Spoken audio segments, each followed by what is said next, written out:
Assalamualaikum everyone, and welcome to another reflection video. I hope all of you are well, all of you are taking care of yourselves and are practicing good hygiene and trying your best to contribute, to stop or prevent or to slow down the spread of COVID-19, which is currently quite a pandemic right now. And I totally understand, a lot of people are worried, a lot of people are cautious, and they are constantly disturbed, not just mentally but physically, spiritually, with what's going on right now. As of recent, due to the current increase of cases that is happening here, right, in Singapore, I guess, these are the things in which sparks some worry, sparks some anxiety, some fear on this particular matter. Amongst the after effects of this whole fear of this pandemic is on the matter of panic buying. We have seen in the news, we have seen on Twitter, on Facebook, on Instagram, on many social media platforms, how people now are starting to panic buy again. It is very much our responsibility not to, contribute to panic buying is one thing, but not to also make people fear, make people anxious, make people panic that they result in panic buying. Because there are many situations to this. For example, it could be, out of their own fear, out of their own worry that they panic buy. But it could also be out of them seeing other people panic buying that they would also want to panic buy.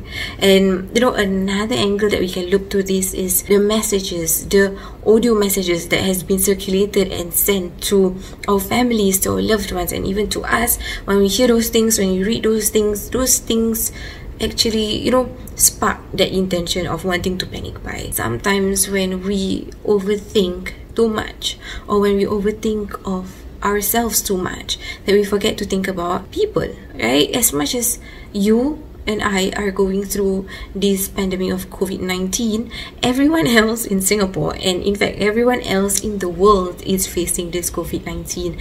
And we all need to practice to be more considerate with one another, not just considerate with our neighbors, our own families, but with the society at large. The reflection that I want to share with you today is that let us not reach a point where we think too much about ourselves that we forget about people. At this very moment, these very trying times, we need to be considerate. We need to be considerate of the things that we do. Be mindful of our actions. Be mindful of the things that we say. Maybe you are not intentionally trying to make people panic, but through your actions, people panic. As much as, we think about ourselves, don't let that matter affect other people.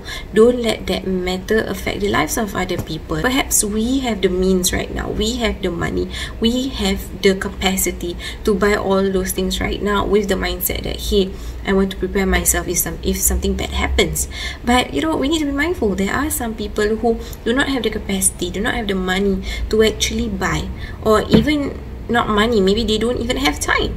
Maybe, for example, it's like our frontliners who are constantly on the front line. What happens next? When the people who truly need it, they want to buy the necessities, it's no longer there because the shelves are all wiped out.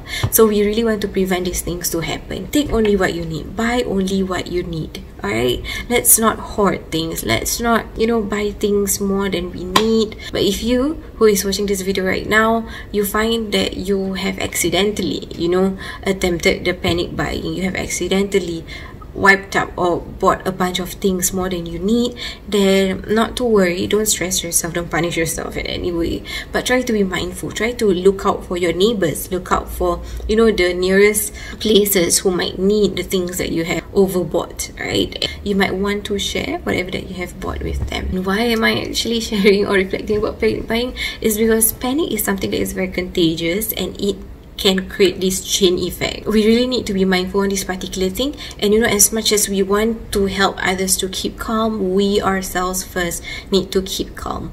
Why? Because if we want to regulate this kind of mindset and this kind of thought, we ourselves need to regulate ourselves first. So as much as we have the responsibility to keep calm, we also have the responsibility to help one another to keep calm. Which reminds me of a hadith of the Prophet ﷺ that comes from the book of Sahih Muslim, where Abu Hurairah reported that the Prophet ﷺ said, whoever relieves the hardship of a believer in this world, Allah will relieve his hardship on the day of resurrection. Whoever helps ease one in difficulty, Allah will make it easy for him in the world and in the hereafter. Whoever conceals the faults of a Muslim, Allah will conceal his faults in this world and the hereafter. Allah helps the servant as long as he helps his brother. Such a beautiful hadith, reminding us to help one another, reminding us to be considerate, reminding us to make it easy for others. So, through panic buying, through panicking in the first place, will not ease other people. It will only cause harm, it will only cause people to struggle more, and especially to those who actually struggle with, anxiety issues, panic attacks and stuff like that. It really is not healthy for them, especially in this trying times. Let us work through together, strive together, and do our very best in our own means to stay calm, to help others to stay calm as well, and to avoid panic buying or hoarding, because at the end of the day, we don't want to trouble anyone, we don't want to affect anyone through the actions that we do. So take care everyone, stay safe, you know the drill, and always be mindful, and I shall see you in the next reflection video, insyaAllah. Assalamualaikum.